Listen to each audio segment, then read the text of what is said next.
अब ये सत्य ज्ञान है। अब इस सत्संगों को सुनकर आम व्यक्ति की जुबान पर यह सत्य ज्ञान चढ़ जाएगा और हो सकता है इस दास से भी अच्छी तरह कोई बहुत मीठी मीठी बात बना के इस ज्ञान को सुनाने वाला भी आपको मिल जाएगा। और आपके अंदर एक विशेष कमजोरी है हमारे अंदर कि हम किसी की लतीफेदार बातें सुन लो उस पर इतने प्रभावित हो जाते हैं, बहुत गणे, फिर उसकी महिमा गाँव आइए हमारे भी सुनाइए सत्संग, आजा हमारे भी। इससे क्या होगा कि आपके हृदय में उस व्यक्ति विशेष के प्रति अपने गुरुदेव से ज्यादा श्रद्धा बन जाएगी और ऐसा बनने से आप पतिव्रता पद से गिर जाओगे। ये गुरु महिमा माता है। गुरु को तजा बजा जो आना था पशुआ को फोकट ज्ञाना, उस वो आपको मीठी मीठी बातें बता सकता है इस ज्ञान के आधार पर दे कुछ नहीं सकता। जैसे प्रधानमंत्री या मुख्यमंत्री किसी विशेष स्थान पर जाते हैं, उनसे पहले वक्ता बहुत कुछ बोल देते हैं, ऐसा और जमीन आसमान मिला देते हैं, हमारी सरकार ये कर देगी, हम ये कर देंगे, लेकिन वो कर कुछ नहीं सकते, वो बोल सकते हैं।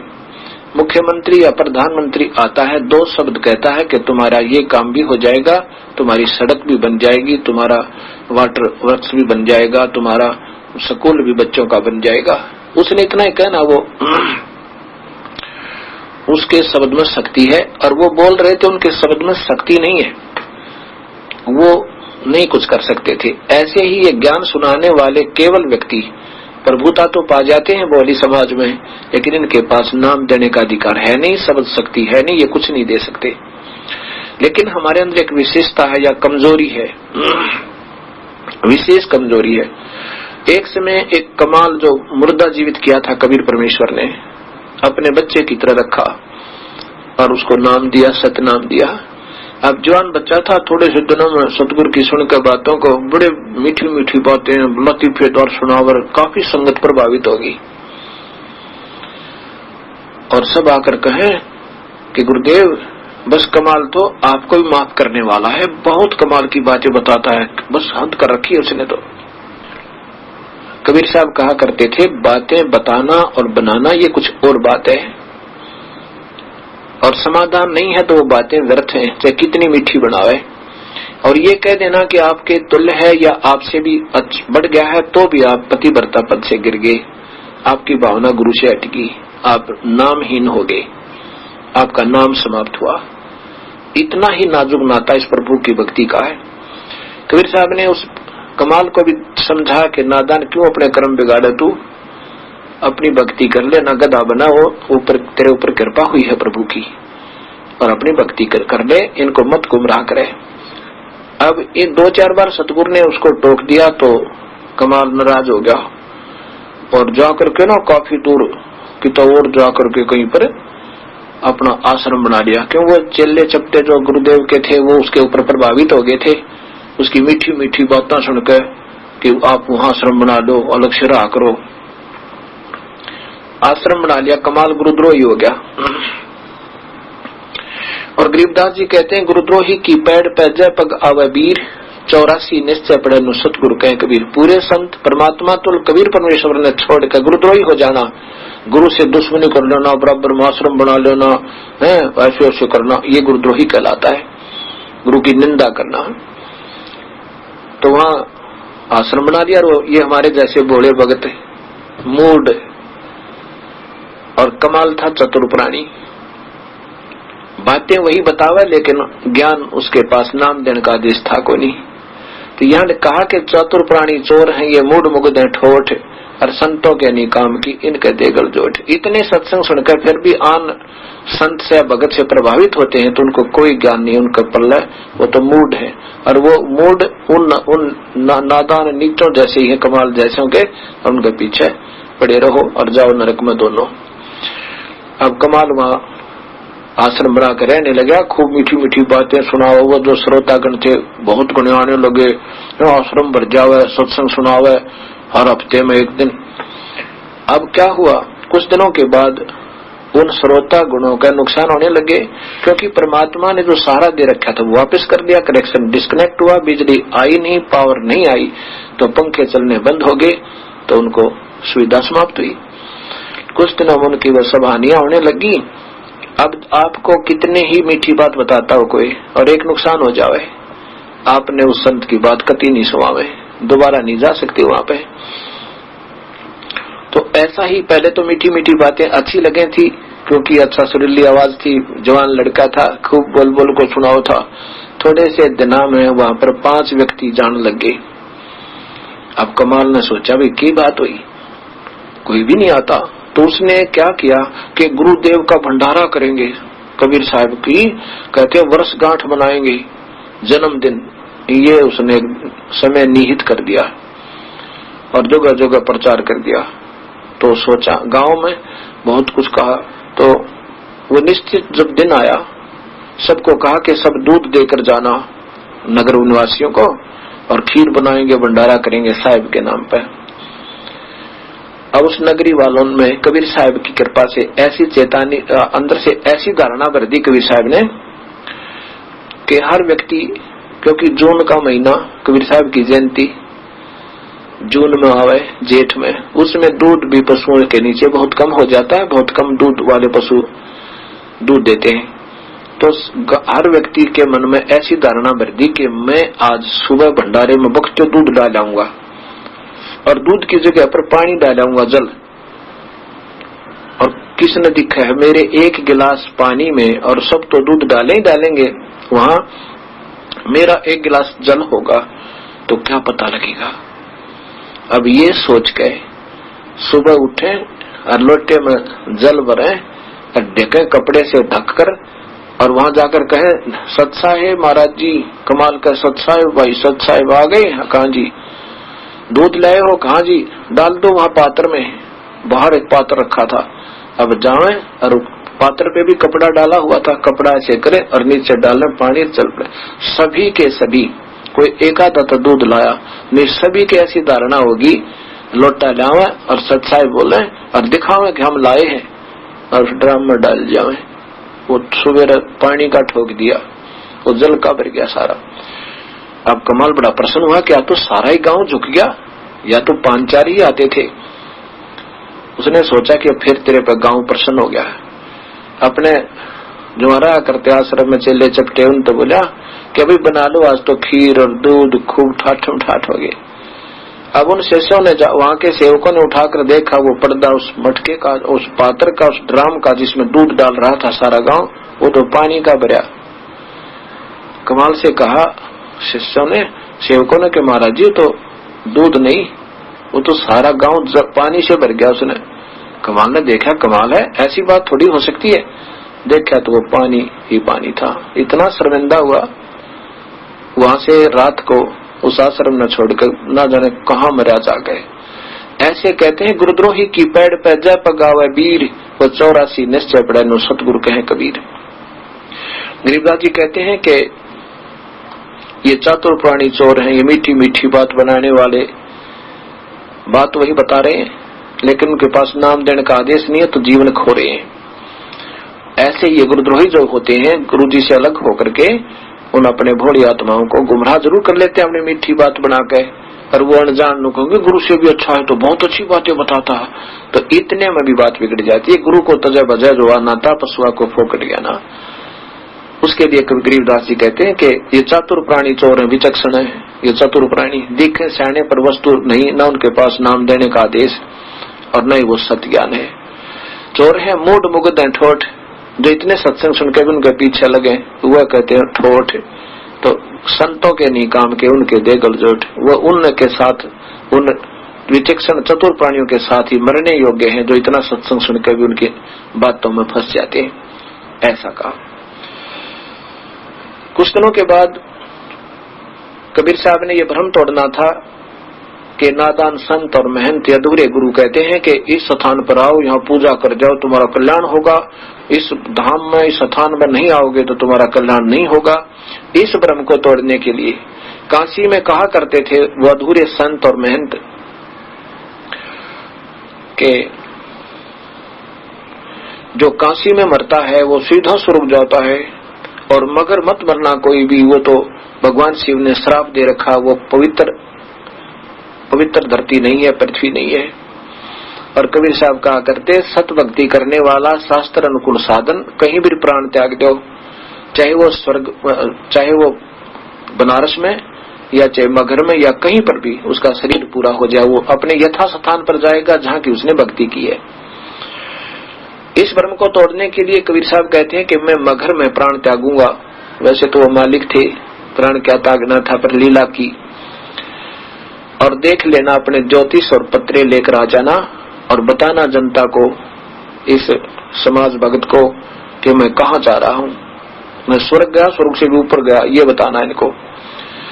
कबीर साहब ने यह जब बताया कि मैं उस दिन वहां जाकर के अपना प्राण त्यागूंगा, अर्थात वहां शरीर छोड़ूंगा। इस बात को देखने के लिए देखेंगे कि स्वर्ग जाएगा या कहां जाएगा, ज्योतिषी भी, विद्वान पुरुष भी, भक्त आत्मा भी और राजा वीर सिंह देव बघेल भी वहां पर चल पड़ा। कबीर साहब ने प्रस्थान किया, 3 दिन में वहां पहुंचे, मगहर पहुंच गए। और साथ में ये भी उद्देश्य था वीरदेव सिंह बघेल और हिंदुओं का कि कबीर साहब वहां मगहर में प्राण त्यागेंगे। वो मुसलमानों का क्षेत्र है, वहां पर बिजली खां पठान एक वहां के नवाब, मुसलमान नवाब हैं, वो भी कबीर साहब के शिष्य हो चुके थे। अब ये सोचकर कि हम वहां से अब महाराज जी के शव को लेकर आएंगे और बनारस में काशी में आकर इनका अंतिम संस्कार करेंगे, हिंदू रीति थे, कहीं मुसलमान ना रख लें, इसलिए सेना भी साथ लेकर चल पड़ा। उधर से कबीर साहब जब वहां पहुंचे मगहर में, तो बिजली खां पठान ने सभी भक्तों के लिए खाने और पीने के पानी का और भोजन की व्यवस्था, सादा भोजन, साधारण भोजन की व्यवस्था वहां करवा रखी। और उधर से उन मुसलमानों के मन में भी यह आया कि कबीर साहब यहाँ शरीर छोड़ेंगे तो हम यही अंतिम संस्कार करेंगे, हिंदुओं को नहीं ले जाने देंगे। ये सोचकर बिजली खां पठान ने भी अपनी सेना तैयार कर ली। उधर से वीरदेव सिंह बघेल सेना लेकर आए हुआ था और लाखों की संख्या में, हजारों की संख्या में और भी दर्शक आए हुए थे। कबीर साहब ने कहा कि मैं बहते पानी में स्नान करूंगा, दरिया में। बिजली खां पठान जो कि मगहर का नवाब था, उसने कहा कि परवरदिगार, यह एक आमी नदी बह रही है, आमी नदी है, सूखी पड़ी है और भगवान शिव ने श्राप दे रखा, इसमें जल नहीं है और आसपास कोई नहर ऐसी नहीं है जिसमें बहता पानी हो, और नीचे का पानी भी बहुत खराब है, पीने के लिए पानी भी बाहर से मंगवाया है। परवरदिगार, बहता पानी नहीं है, आपके स्नान के लिए बहुत पवित्र स्वच्छ जल ला रखा है, आप उसमें स्नान कर लीजिए। कबीर साहब ने कहा कि वो सूखी नदी कहाँ है, वो आमी नदी? कहने लगे जी साथ में बगल में है, वहां से सारी 2 किले अर्थात 400-500 फुट पर है। उस समय ऐसे झाड़ झूड़ वृक्ष बहुत उगे हुए थे उसके चारों तरफ। वहां जाकर कबीर साहब को खड़ा कर दिया और कबीर साहब वहां खड़े हुए और सामने बहुत से व्यक्ति भी वहां खड़े हैं, दर्शक।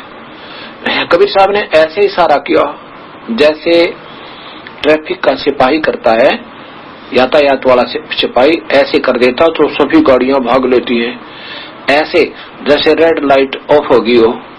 कबीर साहब ने ऐसे किया, ऐसे तो काफी दूरी पर जैसे धमाका सा हुआ, जैसे कोई स्रोत सा पानी का फूटा और कुछ ही अक्षरों में, कुछ ही मिनटों में वो नदी दरिया भरकर चल पड़ी और पूरा पानी भर गया। निर्मल जल का सब नायर, जय बोली बंदी छोड़ की, बोलो कबीर साहेब की जय। वो आमी नदी पूरे निर्मल जल तक भरकर चल पड़ी। वो शिव जी का श्राप भी खत्म कर दिया। कबीर साहब तीनों तापों का भी विनाश कर सकते हैं, ये ब्रह्मा विष्णु महेश और श्री राम आदि नहीं कर सकते। जैसे भगवान विष्णु को श्राप दिया था नारद जी ने कि जैसे मैं दुखी हुआ आज अपनी पत्नी के वियोग में, तो भी आप भी एक सारी आयु ऐसे ही पत्नी वियोग में बिताएगा, और वो ज्यों का त्यों हुआ। अर्थात कबीर साहब गरीबदास जी कहते हैं, तुम कौन राम का जब तेजापम अर्थात कटे ना तीनों तापम। दुर्वासा जी ने श्राप दे दिया, यादव कुल का विनाश होगा, सारे 56 करोड़ यादव आपस में लड़ झगड़ कर विनाश को प्राप्त हुए और भगवान श्री कृष्ण जी के पैर में भी तीर लग कर विनाश उनकी मृत्यु हुई। वो अपने भी 3 ताप को, श्राप को नहीं टाल सके। अब कबीर साहब ने कहा भी एक चादर नीचे बछाओ और एक ऊपर ओढ़ूंगा, 2 चादर ला दो। नीचे एक चादर बिछा दी, ऊपर सुगंधी छोटे छोटे 3-3, 4-4 इंच 6 इंच फूल बिछा दिए नीचे का सुगंधित, गुरुदेव ऊपर लेटेंगे। अब देखा कबीर साहब ने कि भाई ये सेना किस लिए लाए हो, वीरदेव सिंह बघेल और बिजली खां, ये सेना किस लिए लाए हो। अब वो दोनों नरेश तो नवाब और वो बिजली खां पठान और वीरदेव सिंह बघेल काशी नरेश नीची गर्दन करके बोले नहीं। जो दूसरे खड़े थे ना हिंदू और मुसलमान, वो कहने लगे, हिंदू कहने लगे कि हम आपके शव को काशी ले जाएंगे, हिंदू रीति से आपका अंतिम संस्कार करेंगे। मुसलमान कहने लगे हम नहीं ले जाने देंगे, हम अपने पीर का मुसलमान रीति से इनका दफन करेंगे और यहाँ कब्र बनाएंगे।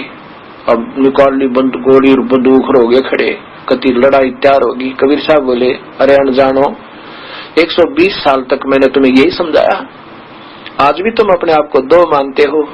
नादान, तुम एक पिता की संतान, एक हमारा तुम्हारा कुल मालिक और मैं ही वो कबीर परमेश्वर हूँ, और आज भी तुम नारे नारे बनकर लड़ रहे हो।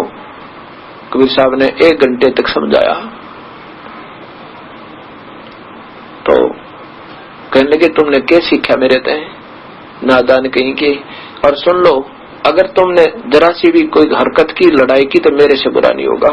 पर एक बात सुनो, लड़ना नहीं बच्चों, एक चद्दर में नीचे बिछाऊंगा, एक ऊपर, एक चद्दर हिंदू ले लेना, एक मुसलमान, और मेरे सब में चद्दर के नीचे जो भी चीज मिले, ये शरीर नहीं मिलेगा। अगर तुम्हें शरीर भी मिल जाए तो आधा आधा काट देना, पर लड़ना नहीं है। सब बोले ठीक है गुरुदेव, जैसे आप कहोगे, लेकिन मन में न्यू थी, एक बार गुरु जी प्राण त्याग दें, फिर पाछे जो देखेंगे, जो करना वो करेंगे। कबीर साहब ने ऐसा ही किया। एक चद्दर नीचे बिछा रखी थी, उसके ऊपर दूसरी ओढ़ करके लेट गए।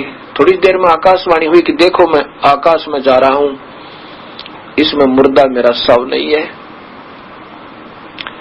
ऊपर कबीर साहब जो के जो सह शरीर जा रहे हैं, अपना तेजों में शरीर जो बहुत तेज था, और ऊपर जा रहे हैं। दूर से शरीर ज्यों का त्यों था, लेकिन गोला सा प्रकाश का दिखाई देता काफी दूरी पर, लेकिन वो सह शरीर अपने तेजों में शरीर से जा रहे थे। और आकाशवाणी की कि देखो मैं जा रहा हूं अपने सवलोक को।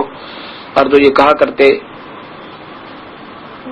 कि ये जो मगर मरेगा वो नरक जाता है, निकाल लेना अपने पतरे। और कहा कि देख लो उठा के चादर में, मैं नहीं हूं, मेरा शरीर नहीं है।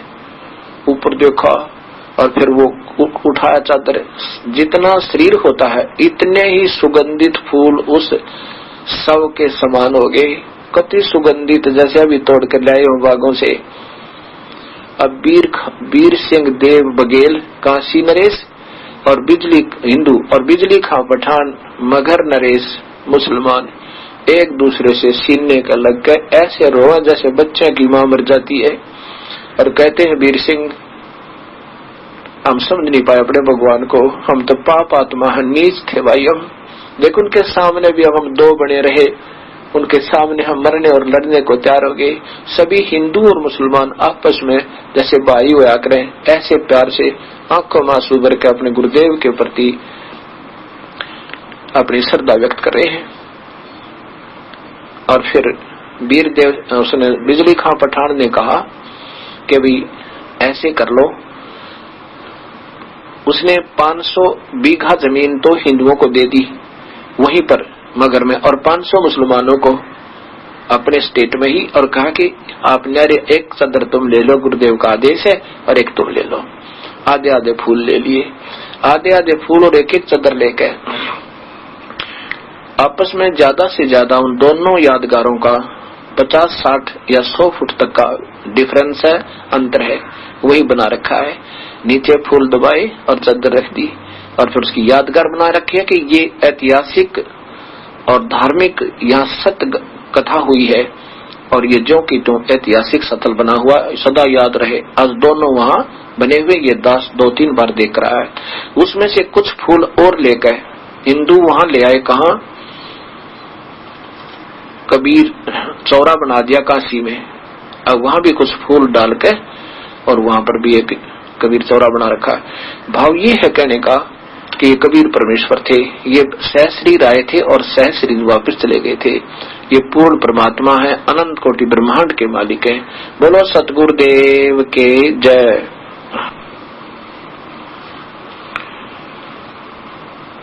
आज मोहे दर्शन दियो जी कबीरी, आज मोहे दर्शन दियो जी कबीरी। सतलोक से चल कर आए, सतलोक से चल आए, काटन यम की जंजीर, आज मोहे दर्शन दियो जी कबीर, आज मोहे दर्शन दियो जी कबीर। तुम्हारे दर्शन से हमारे पाप कटत हैं, थारे दर्शन से हमारे पाप कटत हैं। निर्मल ओवजी शरीर, आज मोहे दर्शन दियो जी कबीर, आज मोहे दियो जी कबीर। अमृत भोजन हमरे सतगुरु जी में, अमृत भोजन हमरे सतगुरु जी में। शब्द दूध की खीर, आज मोहे दर्शन दियो जी कबीर, आज मोहे दियो जी कबीर। हिंदू के तुम देव कहाए, हिंदू के तुम देव कहाए। मुसलमान के पीर, आज मोहे दर्शन दियो जी कबीर, आज मोहे दर्शन दियो जी कबीर। दोनों धर्मों का झगड़ा छिड़ गया, दोनों दीन का झगड़ा छिड़ गया। टोहे न पाए शरीर, आज मोहे दर्शन दियो जी कबीर, आज मोहे दर्शन दियो जी कबीर। धर्मदास की अरज गुसाई, धर्मदास की अरज गुसाई। खेवा लंगाइयो पर ले तीर, आज मोहे दर्शन दियो जी कबीर, आज मोहे दर्शन दियो जी कबीर। धर्मदास जी ने ऐसे अपने कबीर परमेश्वर की महिमा सुनाई, और इसी प्रकार जिन जिन महापुरुषों ने कबीर साहब का साक्षात्कार हुआ और सतलोक देखा, उनमें उन्होंने अपने प्रभु के गुण गाए। अब देखो उसमें मुल्कदास जी को जब कबीर साहब ने अपना सतज्ञान दिया था, उस पर क्या सुनाया? जपोरे मने सतगुरु नाम कबीर, जपोरे मने परमेश्वर नाम कबीर। एक समय गुरु बंसी बजाई कालंदरी के तीर, एक समय गुरु बंसी बजाई कालंदरी के तीर। सुर नर मुनि जन थकत भये वो, रुक गया दरिया नीर। जपोरे मन सतगुरु नाम कबीर, जपोरे मन साहेब नाम कबीर। काशी तज गुरु मगहर पहुँचे दोनों दीन के पीर, काशी तज गुरु मगहर पहुँचे दोनों धर्मों के पीर। कोई गाडे कोई अग्न जनावे, नेक नदर रे दीर। जपोरे मन परमेश्वर नाम कबीर, जपोरे मन साहेब नाम कबीर। चार दाग से न्यारे सतगुरु टोया न पाया शरीर। चार दाग से न्यारे सतगुरु ढूंढा न पाया शरीर। दास मलूक सलूक कहते हैं खोजो खसम कबीर। जपोरे मन साहेब नाम कबीर। जपोरे मन परमेश्वर नाम कबीर। मुलुकदास जी कहते हैं जपो रे मन उस परम पिता का नाम कबीर जो उन्होंने हमें उपदेश दिया, उस मंत्र का जाप करो। एक समय गुरु बंसी बजाई जमुना के तीर, जैसे भगवान श्री कृष्ण ने भी मुरली बजाई थी, उनकी भी मुरली में कसक थी, लेकिन कबीर साहब पूर्ण परमात्मा की जो मुरली में कसक है वो उनसे कोई असंख्य गुना ज्यादा होती है। तो कबीर साहब ने भी वहां उस जमुना के किनारे एक बार प्रकट हो गए और मुरली बजा के दिखाई। उस समय कहते स्वर्ग और नर सब देवता के वहां चारों तरफ से ऊपर आकाश में देख रहे हैं, और गंगा जमुना का पानी भी स्थिर हो गया, जाम हो गया उस बंसी ने सुनने के लिए। एक समय गुरु बंसी बजाई कालंदरी के तीर, और सुर नर मुनिजन सब थकत गए हैं, रुक गया दरिया नीर। काशी तज गुरु मगहर पहुंचे वो दोनों दीन के पीर। काशी ने छोड़कर गुरुदेव मगहर गए, दोनों धर्मों के गुरुदेव, हिंदू और मुसलमानों के। और कोई गाड्डा कोई अगन जरावे और नेक निदर ते दीर। चार दाग में नहीं आया प्रभु कबीर साहब, कभी नहीं आते चार दाग में। जैसे चार दाग होते हैं, जैसे एक तो आकाश में ऐसे जंगल में डाल देते हैं सबको, कोई ऐसे भी कबीले होते हैं, और कोई जल प्रवाह कर देते हैं मृत्यु होने पर, और मुसलमान जमीन में कब्र बना देते हैं, हिंदू जला देते हैं। ये चार दाग अर्थात अंतिम संस्कार करने की विधि तरीका चार प्रकार से होता है। कहते ये भी उस प्रभु के शरीर का कभी नहीं होता।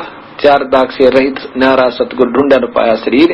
और दास मलोक सलोक कहता है, सलोक कहते हैं मैं सत कहूँ कति हृदय से, उस खोजो खसम कबीर। खसम माने कुल मालिक कुल धनी, कबीर परमेश्वर को ढूंढ लो।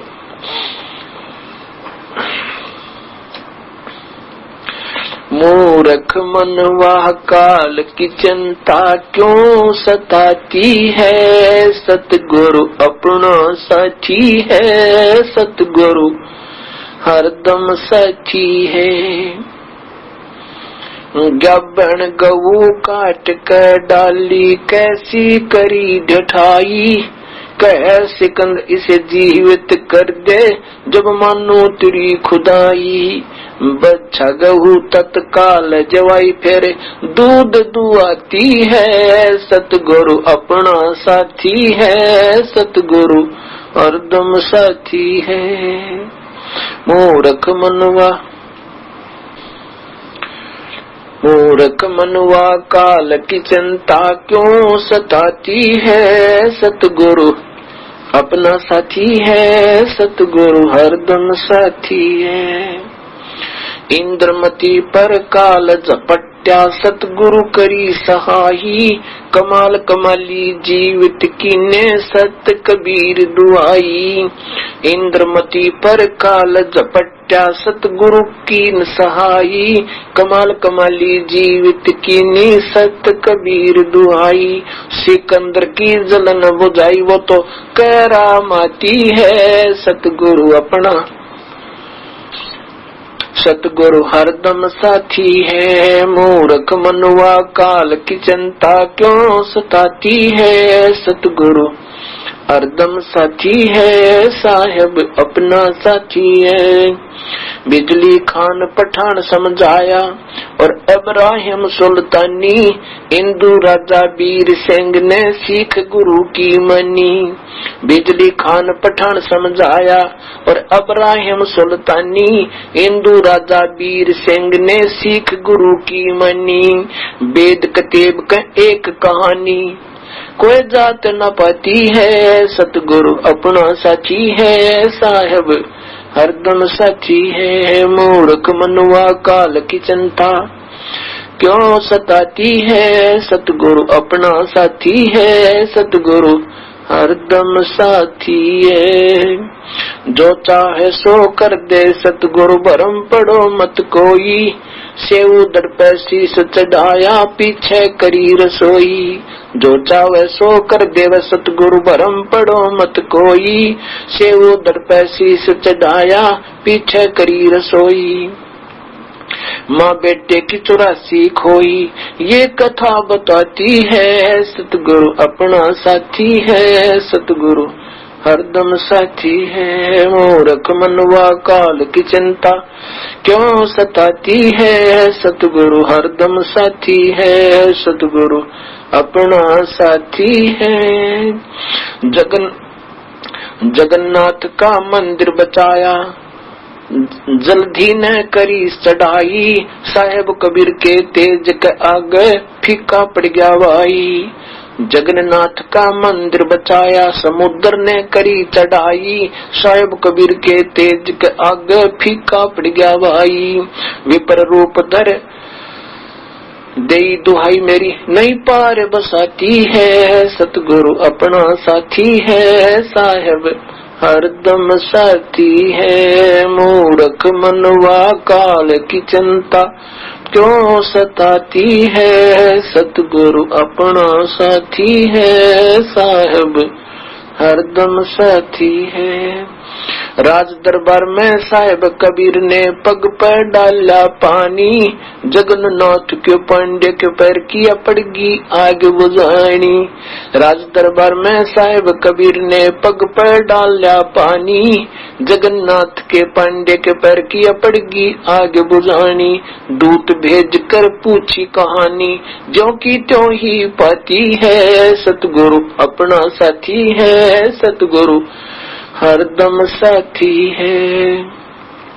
मूर्ख मनवा काल की चिंता क्यों सताती है, सतगुरु हरदम साथी है। उबलते तेल के बर्तन में डाले वह बंदी छोड़ कबीर, सेक तकी कह मंत्र से तेल की ठंडी कीन तासीर। उबलते तेल के बर्तन में डाले वो बंदी छोड़ कबीर, सेक तकी के मंत्र से तेल की ठंडी की करी तासीर। उंगली डाली ना सही पीर, सिकंदर को मूर्छा आ जाती है। सतगुरु अपना साथी है, सतगुरु हरदम साथी है। मूर्ख मनवा काल की चिंता क्यों सताती है, सतगुरु अपना साथी है। साहिब कबीर को काटन चाला वो शेख तकी जलील, आर पार तलवार निकल जा समझा नहीं खलील। साहिब कबीर को काटने चला वो शेख तकी जलील, आर पार तलवार निकल जा समझा नहीं खलील। भाग गया ना लाई ढील, साहिब को हंसी आ जाती है। सतगुरु अपना साथी है, साहिब हरदम साथी है। मूर्ख मनवा काल की चिंता क्यों सताती है, सतगुरु अपना साथी है। सतगुरु हरदम साथी है। शेख तकी ने जुल्म किए, शेख तकी ने जुल्म किए, ये 52 करी बदमाशी। खूनी आछी आगे डाले वो बांध जूड़ अविनाशी। शेख तकी ने जुल्म गुजारे 52 करी बदमाशी। खूनी हाथी आगे डाले ये बांध जूड़ अविनाशी। हाथी डर से भाग जासी, दुनिया गुण गाती है। सतगुरु अपना साथी है, सतगुरु हरदम साथी है। मूर्ख मनवा काल की चिंता क्यों सताती है, सतगुरु अपना साथी है। सतगुरु हरदम साथी है। जीवा दत्ता ने सूखे खूंट पर लई परीक्षा बारी, साहेब कबीर के चरण अमृत से हरी हुई वडरी। जीवा तत्वा ने सोखे खूंट पर लई परीक्षा बारी। साहेब कबीर के चरण अमृत से हरी हुई वडरी। अब कबीर वट से वो जाता पुकारी। दुनिया देखने जाती है, सतगुरु अपना साथी है। सतगुरु हरदम साथी है। मूर्ख मनवा काल की चिंता क्यों सताती है। सतगुरु हरदम साथी है। रविदास कबीर हाथी चढ़ चाले, संग ले ली गण का माई। गंगो दक्षी सीम भर के मजराजों पीवे भाई। रविदास हाथी चढ़ चाले, रविदास कबीर हाथी चढ़ चाले, संग ले ली गण का माई। गंगो दक्षी सीम भर के मजराजों पीवे भाई। 64 लाख ने भक्ति गंवाई, मूर्ख को न प्रतीत आती है। सतगुरु अपना साथी है। सतगुरु हरदम साथी है। मूर्ख मनवा काल की चिंता क्यों सताती है। सतगुरु अपना साथी है। सतगुरु हरदम साथी है। गुरु राम देवानंद जी ने दया करी प्या, राम नाम का प्याला। सत नाम का मंत्र देके किया ज्ञान उजियाला। गुरु राम देवानंद जी ने दया की, राम नाम का सत नाम का प्याला। सत नाम का मंत्र देके किया ज्ञान उजियाला। चरणों के मार है राम पाला, अब भक्ति मन भाती है। सतगुरु अपना साथी है। सतगुरु हरदम साथी है।